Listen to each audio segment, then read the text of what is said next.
अस्सलाम वालेकुम दोस्तों, कैसे हैं आप सब लोग। मेरा नाम है उस्मान और वेलकम करता हूं आपको मेरे चैनल पर। दोस्तों, घर पर तरबूज के बीज किस तरह लगाने हैं, तरबूज के छोटे पौधों को किस तरह तैयार करना है, उनकी केयर किस तरह करनी है और पौधे बनने के बाद उनको बड़े गमलों में मुंतकिल किस तरह करना है, सारी मालूमात आपको दूंगा, तो वीडियो स्किप मत कीजिएगा। वीडियो को स्टार्ट करने से पहले आप सब दोस्तों से एक रिक्वेस्ट है कि चैनल पर नए हैं तो प्लीज चैनल को सब्सक्राइब कर लें। गर्मी के मौसम में और गर्म दिनों में तरबूज खाना किसको नहीं पसंद। तो सबसे पहले आपको बता दूं कि तरबूज जो है वो मौसम गर्मा का एक फ्रूट है। इसके बीज आप फरवरी और मार्च के महीने में लगा सकते हैं और बीज लगाने के बाद दोस्तों तरबूज के पौधे आप बहुत ही आसानी के साथ घर पर तैयार कर सकते हैं और अगर आप इनकी थोड़ी सी केयर करेंगे तो ये आपको फ्रूटिंग भी देंगे। अब आते हैं तरबूज के बीजों की तरफ। दोस्तों, बीज आपने हमेशा अच्छी और मयारी कंपनी के इस्तेमाल करने हैं, फ्रेश बीज इस्तेमाल करने हैं और बीज खरीदते वक्त पैकेट पर आपने एक्सपायरी डेट जरूर देखनी है। अच्छी कंपनी के बीज खरीदेंगे, जब आप उनको लगाएंगे तो आपको बीजों का जर्मिनेशन रेट भी अच्छा मिलेगा और आपके पास पौधे भी बनेंगे। उसके बरक्स अगर आप पुराने और एक्सपायर बीज इस्तेमाल करेंगे तो उनका जर्मिनेशन रेट भी अच्छा नहीं होगा और आपके पास पौधे भी नहीं बनेंगे। तो दोस्तों, ये आ गए हमारे तरबूज के बीज। अब इनको लगाना कैसे है वो प्रोसेस जो है वो मैं आपको बताता हूँ। सबसे पहले तरबूज के जो बीज लगाएंगे छोटे पौधे तैयार करने के लिए, उनको मैं लगाऊंगा पीट मोस में। दोस्तों, पीट मोस मिट्टी से एक हल्का मटेरियल होता है और मिट्टी की निस्बत जो है बीज पीट मोस में जरा आसानी के साथ जर्मिनेट हो जाते हैं।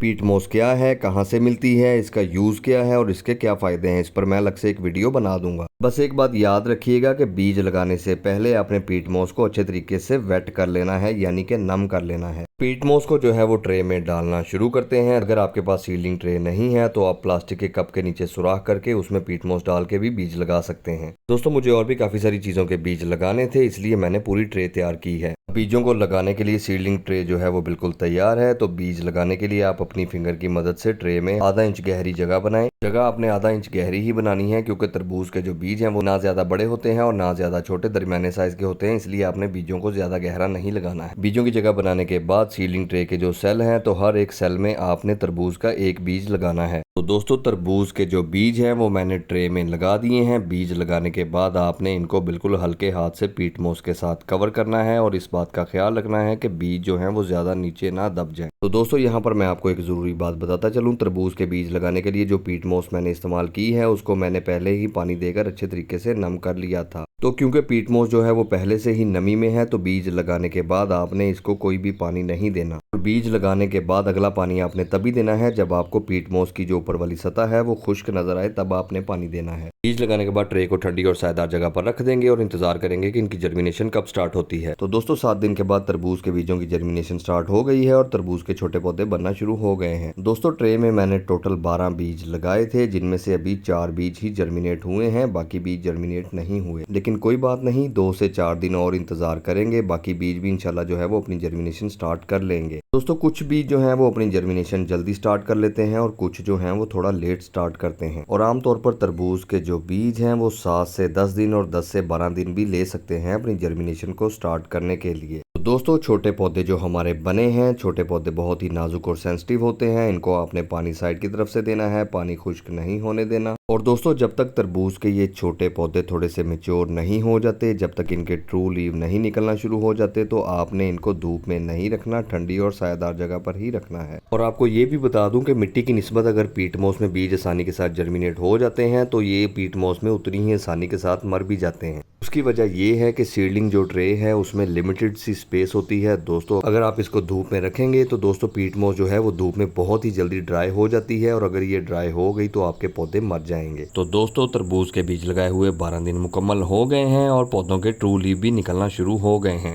कुछ जो बीज हैं वो अभी जर्मिनेशन स्टार्ट अपनी कर रहे हैं, काफी लेट जर्मिनेशन हुई है बीजों की। दोस्तों, मजीद 2 से 3 दिन इंतजार करूंगा। अगर तो बीज अपनी जर्मिनेशन स्टार्ट कर लेते हैं तो ठीक है, वरना पुराने बीजों को निकाल कर उसकी जगह फिर नए बीज मैं लगा दूंगा। दोस्तों, बीजों के जर्मिनेट ना होने की काफी सारी वजह हो सकती हैं, जिनमें सबसे पहले टेम्परेचर का ऊपर नीचे होना, पानी की कमी बेशी, बीज का डिफेक्टिव होना, जिसकी वजह से बीज जर्मिनेट होने की बजाय पीट मोस के अंदर ही सड़ जाता है। जो पौधे अब 12 दिन के हो गए हैं और जिनके ट्रू लीव भी निकल आए हैं, इनको अब हम ट्रांसफर करेंगे बड़े गमलों में, ताकि ये पौधे बड़े गमले में अपनी ग्रोथ को अच्छे तरीके से बढ़ाएं। तो तरबूज के जो पौधे हैं दोस्तों, जिनको हमने बड़े गमले में मुंतकिल करना है, उसको सीडलिंग ट्रे में से बाहर निकालते हैं। आपने सीडलिंग ट्रे को उठाना है, जिस पौधे को निकालना है उस वाले सेल को आप नीचे से थोड़ा सा दबाएंगे तो पौधा जो है वो आपका रूट बाउल के समेत आसानी के साथ बाहर आ जाएगा। पौधे को बाहर निकालते वक्त आपने जोर जबरदस्ती नहीं करनी, बिल्कुल आराम से सेल को दबाना है, पौधे को स्टेम से पकड़ना है, तो आपका पौधा आसानी के साथ बगैर जड़ें टूटे बाहर आ जाएगा। तो इस तरह आप बड़ी ही आसानी के साथ सीडलिंग ट्रे में से पौधों को बाहर निकाल सकते हैं, वो भी उनको डैमेज किए बगैर। तो दोस्तों देखिए पौधे की कितनी ज्यादा जड़ें डेवलप हुई हैं और जड़ों को डिस्टर्ब किए बगैर हमने इसको सीडलिंग ट्रे में से बाहर भी निकाल लिया है। अब तरबूज के इस पौधे को लगाने के लिए मैं 12 इंच का मिट्टी का गमला इस्तेमाल कर रहा हूँ। मिट्टी तैयार करने का तरीका आपको पता है, अगर नहीं पता तो मैं आपको बता देता हूँ। 3 हिस्से नॉर्मल गार्डन सॉइल यानी कि बाल मिट्टी और उसमें 1 हिस्सा गले सड़े पत्तों की खाद डालकर उसको अच्छे तरीके से मिक्स करके मैंने तैयार किया है और गमले में डाल लिया है।